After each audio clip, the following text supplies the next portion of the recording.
여러분, 올해 대한민국의 적자 국채, 쉽게 말하면 정부가 채권을 얼마나 발행할 거냐 하는 이야기예요. 올해요? 현재까지만 보더라도 올해 적자 국채를요 186조 3천억 원, 여기에다 플러스 알파입니다. 플러스 알파. 200조가 넘을 거라는 예상도 아주 쉽게 가능해집니다. 적자 국채가 쉽게 말하면 국가 채권이 채권 시장에 쏟아진다는 이야기예요. 쏟아진다. 2018년만 하더라도 100조 미치였습니다. 97조 4천억 원. 2019년에 100조가 넘었어요. 101조 7천억 원. 2020년에는 174조 5천억 원이죠. 2021년에는 200조가 넘을 거라는 이야기예요. 그러면 2018년부터 시작해서 2021년까지 적자 국채만 200조예요. 200조. 미쳤지 않아요 이거요? 아이고 죄송합니다. 말이 막 나오네요. 말이 막 나올 수밖에 없어 지금요. 나라 다 떨어먹고 있는 거잖아요. 이런데도 도대체 이걸 가지고 저항하고 항거하는 사람들이 얼마나 있나 싶어요. 나라를 완전히 빚더미로 몰아가는데 말입니다. 당장 올해 추가 경정 예산만 하더라도 적자 국채가 4차 지원금을 주면서 9조 9천억 원이나 더 든다고 해요. 그렇게 되면 대한민국은 어떻게 됩니까? 빚더미에 올라앉습니다. 빚더미에. 올해 천조국 된다는 게 천조국. 천조국 된다고 이야기하잖아요. 지금 보세요. 당초 예상될 것은 956조였지만 1차 추경에 벌써 965조 9천억 원입니다. 적자 국채가 9조 원이 발행이 됩니다. 그러면 국가 부채 비율도 48.2%. 그러면 신용등급의 하락은 불문가지예요. 신용등급이 떨어지는 것은 분명합니다. 국제신용평가기관인 피치가 47% 넘어서면 대한민국의 신용등급 떨어뜨리겠다고 했습니다. 당연히 떨어뜨릴 겁니다. 그렇게 되면 그 충격파는 저는 엄청날 거라고 생각을 해요. 그 중에서도요, 제가 가장 심각하게 느끼는 것은, 국채가 채권 시장에 쏟아지기 때문에 금리가 올라간다는 사실입니다. 금리가 올라가면요, 이게 이자에 대한 부담이 엄청나게 커집니다. 여러분, 가게만 하더라도 퉁 뭉뚱거려서 2천조예요. 2천조. 여기에 기업도 2천조예요. 2천조. 심지어 정부도 2천조가 넘습니다. 이제. 연금충당 부채, 공기업 부채까지 하시면 2,500조예요. 전체 다 따지면 대한민국은 부채 대국이라고 이야기할 만큼 그냥 간단하게 생각해도 6천조가 넘습니다. 6천조가. 자, 부채가 이렇게 많다. 이것은요, 돈을 쓰기가 쉬울까요? 자, 소비의 주체가 사실 가계라고 보자고요. 그런데 가계 부채가 2020년 기준으로 1726조입니다. 가계 부채만.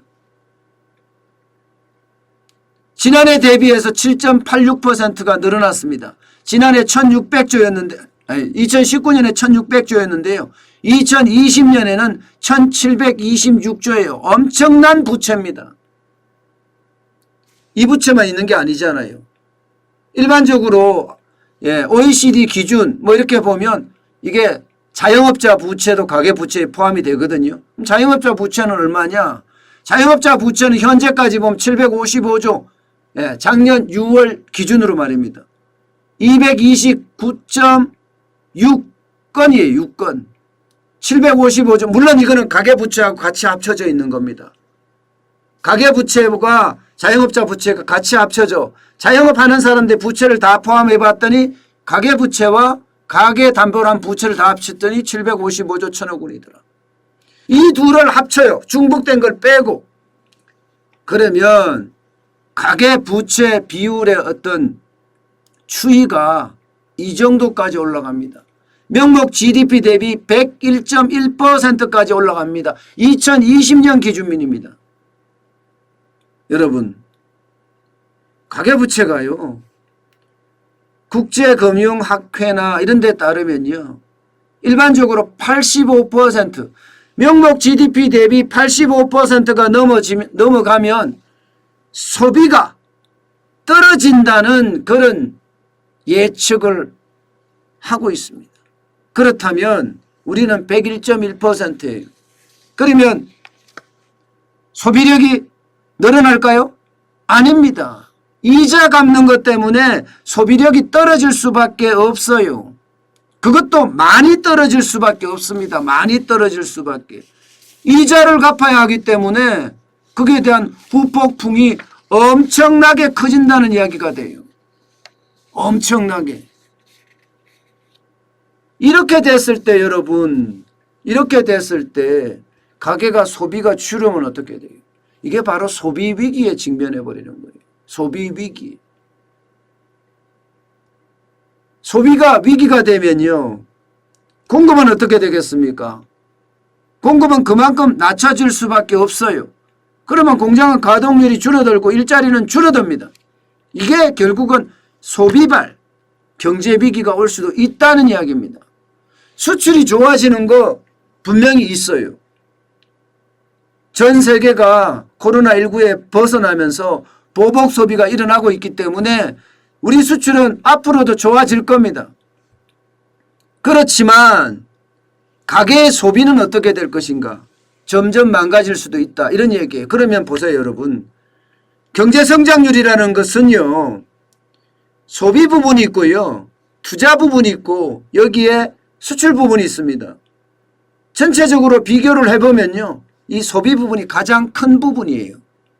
그런데 이 소비 부분이 망가지면 지금의 현재 우리가 겪고 있는 경제 위기 길어진다는 이야기가 되는 거고요. 자칫 잘못하면 굉장히 급박한 극악한 경제 위기도 불어닥칠 수도 있다 하는 이야기까지 계속 나오고 있습니다. 여기에다가 여러분, 여기에다가 물가도 장난 아니에요. 물가도. 지금 밥상 물가가 엄청나게 올라가고 있잖아요. 물가가 올라간다는 것은요, 이게 소비가 많아졌다 이런 뜻으로도 해석할 수 있는 부분이긴 한데요. 지금 물가가 올라가는 것은 그게 아니에요.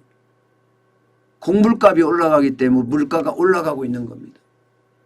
소비가 많아서 이게 물가가 올라가는 것이 아니라 원자재발 물가 상승이라는 게 더 큰 문제입니다. 물가가 올라가면 안 그래도 줄이고 있던 소비를 더 줄일 수가 있거든요. 지금 현재 상황이 딱 그 짝으로 가고 있습니다. 이대로 가게 되면